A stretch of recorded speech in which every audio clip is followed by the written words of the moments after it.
অনেক দিন আগে আল্লাহ তাআলা নবী হযরত সালেহ আলাইহিস ওয়াসাল্লামকে পাঠালেন সামুদ জাতির কাছে। সেই জাতি ছিল শক্তিশালী, তারা পাহাড় কেটে ঢর বানাত, কিন্তু তারা আল্লাহর একত্বে বিশ্বাস করত না।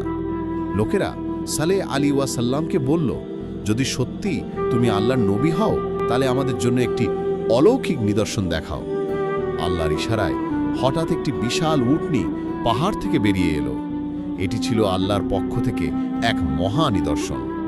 সালেহ আলাইহিস ওয়াসাল্লাম বললেন, এই উটনিকে কষ্ট দিও না, এটি আল্লাহর পক্ষ থেকে তোমাদের পরীক্ষা। প্রথমে লোকেরা অবাক হয়ে গেল, কিন্তু ধীরে ধীরে তাদের অন্তরে হিংসা জন্ম নিল। অবশেষে তারা মিলে সেই উটনিকে হত্যা করল।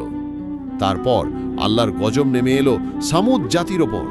তাদের সমস্ত শক্তি, সমস্ত অহংকার মুহূর্তেই ধ্বংস হয়ে গেল। আল্লাহর নিদর্শনকে অস্বীকার করলে কঠিন শাস্তি নেমে আসে।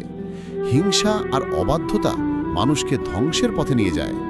আল্লাহ যে কাউকে পরীক্ষা করতে পারেন, তাই আমাদের সবসময় তা আনুগত্য করা উচিত। ভিডিওটি ভালো লাগলে লাইক, কমেন্ট, শেয়ার এবং সাবস্ক্রাইব করতে ভুলবেন না।